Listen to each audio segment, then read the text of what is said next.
Shalom seluruh ibu-ibu yang dikasihi oleh Tuhan. Kita bersyukur, kita berbangga kepada Tuhan pada malam hari ini atas segala kasih dan rahmat-Nya bagi kita, dan terlebih memberikan kita waktu sejenak untuk mendekatkan diri kita kepada Tuhan melalui renungan pada malam hari ini. Oleh sebab itu mari kita memuji Tuhan dari nyanyian Kemenangan Iman nomor 168. Ku suka masyurkan cerita Tuhan Yesus. Mari kita memuji Tuhan dari nyanyian Kemenangan Iman nomor 168, cerita Tuhan Yesus ku suka masyurkan. Cerita Tuhan Yesus ku suka masyurkan. Tuhanku yang mulia, Yesus berkasihan. Cerita itu indah dan memanglah benar. Senanglah hati terima dan jiwa pun gemar. Cerita Tuhan Yesus, cerita yang mulia, masyurkan Injil Yesus selama-lamanya. Cerita Tuhan Yesus ku suka masyurkan. Bertambahlah indahnya kalau diulangkan. Jikalau hai pendengar, kau tinggal dalam gelap, sekarang kau datang dengar cerita yang sedap. Cerita Tuhan Yesus, cerita yang mulia, masyurkan Injil Yesus selama-lamanya. Mari kita berdoa. Segala puji dan syukur kami datang persembahkan kepadamu saat ini Bapa, atas segala kemurahan dan kebaikan-Mu di dalam diri kami. Dan saat ini Bapa, kami siap untuk belajar merenungkan firman-Mu. Roh Kudus, tuntunlah kami sehingga ketika firman-Mu kami baca dan kami renungkan, kami sungguh mampu pahami dan sungguh mampu kami lakukan di dalam diri kami. Roh Kudus, tuntunlah kami saat ini, baik hamba-Mu yang akan menyampaikannya, begitupun juga seluruh ibu-ibu yang mendengarkannya, supaya kami sama-sama diurapi oleh Tuhan melalui firman-Mu saat ini. Di dalam nama Tuhan Yesus, kami datang berdoa dan mengucap syukur semuanya ini. Amin. Baik, mari kita sama-sama merenungkan firman Tuhan yang saya pilih dari Injil Lukas pasal 10 ayat 38 sampai ayat 42. Injil Lukas pasal 10 ayat 38 sampai ayat 42. Firman Tuhan ini sudah lazim bagi kita, tetapi mari sama-sama kita kembali merenungkannya. Firman Tuhan berbunyi demikian. Ketika Yesus dan murid-muridnya dalam perjalanan, tibalah ia di sebuah kampung. Seorang perempuan yang bernama Marta menerima dia di rumahnya. Perempuan itu mempunyai seorang saudara yang bernama Maria.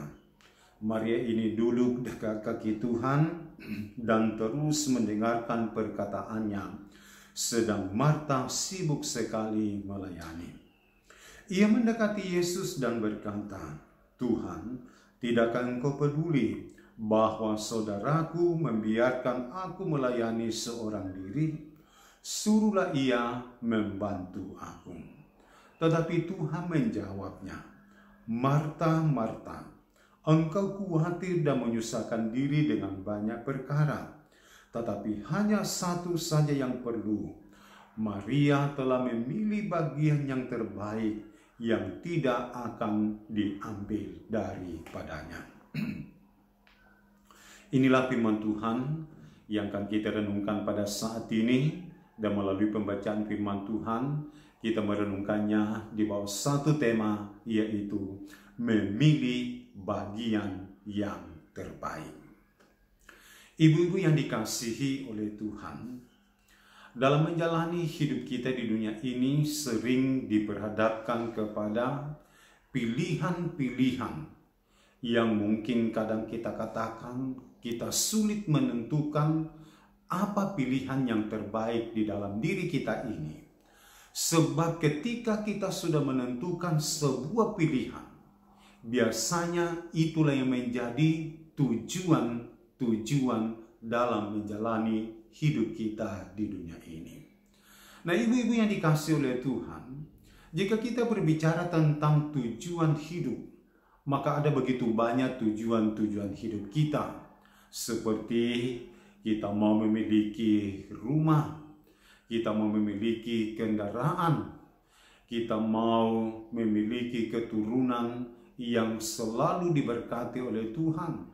Kita mau supaya kita menjadi pribadi yang sukses, menjadi pribadi yang berhasil, menjadi orang yang kaya di dalam kehidupan. Nah, ibu-ibu yang dikasihi oleh Tuhan, tujuan seperti itu tidaklah salah kalau kita mengerjakannya untuk mencapainya. Tetapi firman Tuhan saat ini menggarisbawahi kepada kita bahwa hanya satu pilihan yang terbaik di dalam diri kita ini. Hanya satu tujuan yang terpenting di dalam diri kita. Dan itulah yang seharusnya menjadi pilihan yang terbaik. Dan itulah yang seharusnya menjadi prioritas dalam menjalani kehidupan kita di dunia ini. Maka itulah sebabnya kita akan sama-sama merenungkan firman Tuhan tentang apakah pilihan yang terbaik di dalam diri kita yang seharusnya menjadi tujuan utama yang kita tetapkan, yang harus kita prioritaskan, yang harus kita utamakan di dalam diri kita. Yang pertama adalah ibadah atau penyembahan kepada Tuhan. Nah, ibu-ibu yang dikasihi oleh Tuhan, dalam pembacaan firman Tuhan saat ini atau dalam pasal 10 ini, Tuhan Yesus sedang mengajarkan ada 3 hal. Yang pertama, bahwa kita ini adalah utusan Allah dalam dunia ini.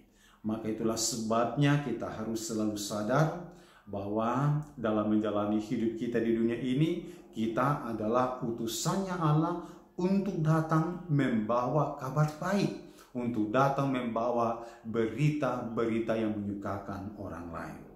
Kemudian yang kedua, Tuhan Yesus mengajar bahwa kita ini adalah bagian sesama. Karena itu, marilah kita memiliki rasa peduli, berbagi kepada sesama, memperhatikan sesama, supaya melalui hal itu kita mampu menunjukkan perhatian-perhatian baik, atau kita mampu menunjukkan solidaritas yang terbaik di dalam diri kita. Dan yang ketiga, dalam teks bacaan kita saat ini, di mana Tuhan Yesus sedang mengajar kita tentang ibadah atau penyembahan kepada Tuhan. Dan yang terpenting di antaranya itu adalah ibadah atau penyembahan kita kepada Tuhan. Tuhan Yesus berkata, inilah bagian yang terbaik di dalam kehidupan kita ini. Nah, saudara-saudara, ibu-ibu yang dikasihi oleh Tuhan, jika kita berbicara tentang ibadah, maka apakah itu yang disebut ibadah atau penyembahan kepada Tuhan? Kalau kita belajar kepada Rick Warren berkata bahwa ibadah atau penyembahan itu adalah memberi. Jadi kalau kita beribadah, kalau kita menyembah kepada Tuhan, berarti kita sedang memberi, bukan menerima di dalam diri kita. Jadi kita memberi seperti pujian, seperti syukur, seperti doa, seperti kita memberikan totalitas hidup kita ini untuk kita pakai memuji, menyembah, beribadah kepada Tuhan di dalam diri kita. Itulah yang disebut dengan ibadah di dalam diri kita. Bahkan Rick Warren pun juga berkata bahwa ketika kita beribadah kepada Tuhan itu bukan kepentingan diri kita tetapi kepentingannya Tuhan. Jadi sekalipun ibu-ibu kita memiliki masalah, kita memiliki beban, kita memiliki tantangan, kita memiliki pergumulan, kita memiliki mungkin ada waktunya kita sakit di dalam diri kita ini. Kalau kita datang beribadah kepada Tuhan, jangan itu yang kita pikirkan.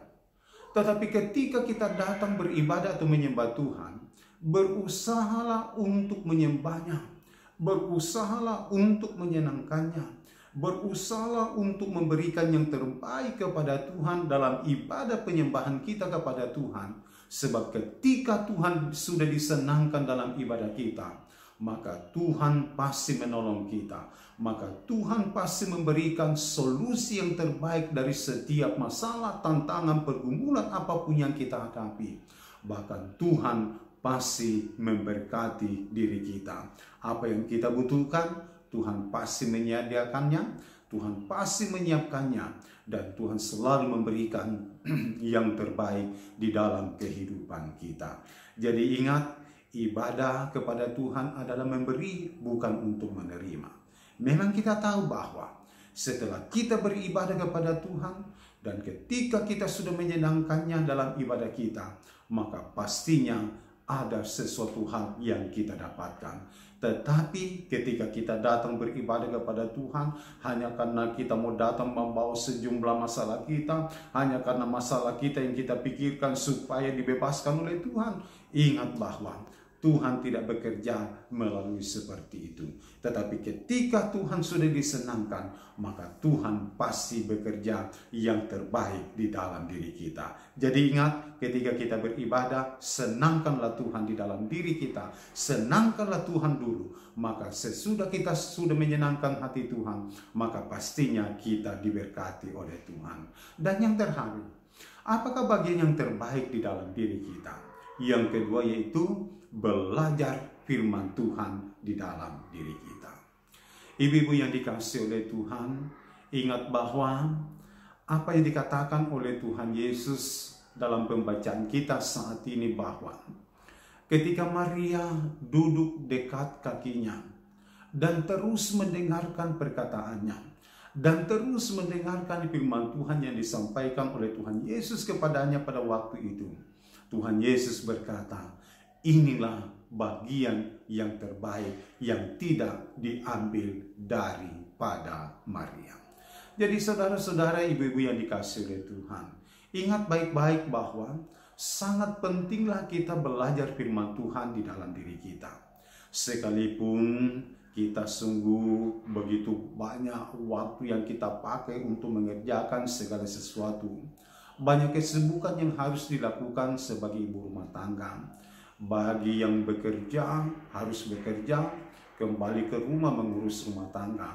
Bagi yang full untuk melakukan pekerjaannya sebagai ibu rumah tangga, pasti banyak yang diurus, mengurus anak, mengurus suami, mengurus rumah dan sebagainya. Begitu banyak kesibukan. Tetapi Tuhan Yesus berkata bahwa di antara kesibukan seperti itu, hanya satu pilihan yang terbaik apabila kita datang belajar firman Tuhan. Dan ingat baik-baik bahwa hanya firman Tuhanlah yang membuat iman kita bertumbuh. Itulah sebabnya Warren Wiersbe berkata bahwa kita tidak akan bertumbuh melebihi firman yang telah kita pelajari. Jadi pada waktu kita sudah tidak belajar firman Tuhan, berarti kita tidak bertumbuh lagi. Kita mengalami stagnan di dalam diri kita.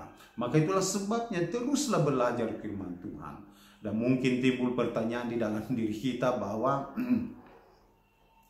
apakah dampaknya di dalam diri kita kalau kita belajar firman Tuhan.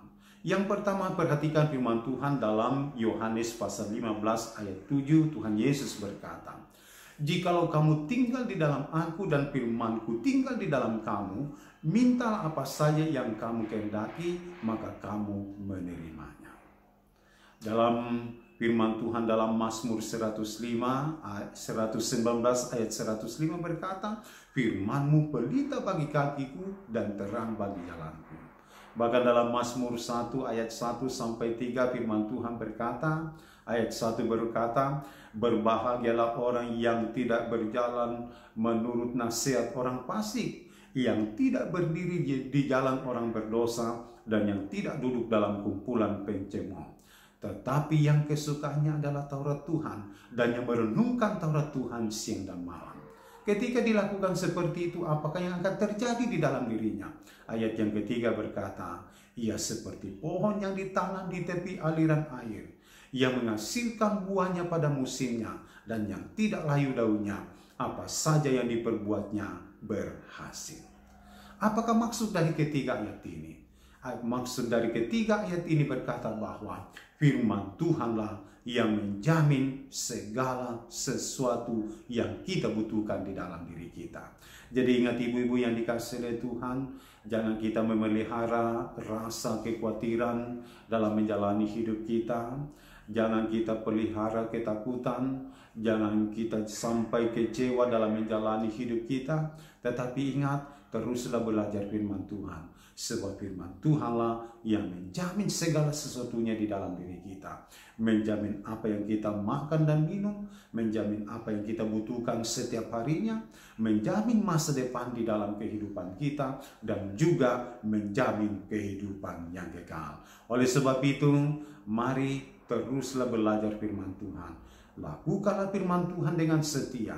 Dan ketika kita sudah hidup seperti itu, maka firman Tuhanlah yang menjamin segala kebutuhan di dalam diri kita. Tuhan memberkati kita melalui firman-Nya saat ini. Amin. Baik, mari kita menutup renungan kita pada saat ini dalam doa kepada Tuhan. Mari kita berdoa. Segala puji dan syukur kami datang persembahkan kepadamu saat ini Bapa.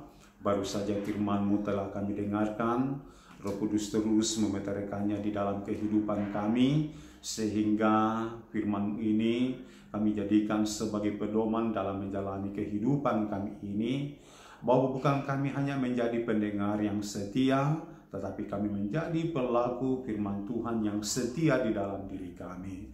Roh Kudus, tuntunlah kami dalam menjalani hidup kami di dunia ini, sehingga apapun yang menjadi tantangan dan pergumulannya, kami terus melangkah bersama Tuhan, dan kami terus menjadikan firman Tuhan sebagai pedoman dalam menjalani hidup kami. Kami datang berdoa kepadamu Tuhan untuk seluruh ibu-ibu dalam melaksanakan tanggung jawab pekerjaannya, dalam pekerjaannya setiap hari, dalam mengurus rumah tangga setiap hari. Berikan hikmat, berikan kekuatan, berikan kemampuan untuk mampu melaksanakan semuanya itu. Begitupun juga dalam mengurus suami, mengurus anak-anak, Tuhan tolong dan Tuhan selalu sertai. Kami terus mendoakan dalam rumah tangga mereka, Tuhan selalu mengurapi dan memberkati, sehingga rumah tangganya menjadi rumah tangga yang diberkati oleh Tuhan. Memberkati anak-anak mereka dalam berbagai perjuangan, baik itu yang sudah bekerja, begitupun juga yang sedang mencari lapangan pekerjaan. Tuhan tolong. Bagi anak-anak kami dalam perjuangan pendidikan, Tuhan selalu memberkati untuk memperoleh keberhasilan daripada-Mu Tuhan. Dan yang terpenting, jadikanlah ibu-ibu menjadi panutan-panutan dalam rumah tangga, di tengah lingkungan masyarakat, bahkan pun juga di tengah-tengah persekutuan. Terima kasih Bapa di dalam sorga. Inilah doa kami yang kami bawa kepadamu. Di dalam nama Tuhan Yesus kami datang berdoa dan mengucap syukur semuanya ini. Amin. Demikianlah renungan kita pada malam hari ini. Selamat malam. Shalom. Tuhan Yesus memberkati.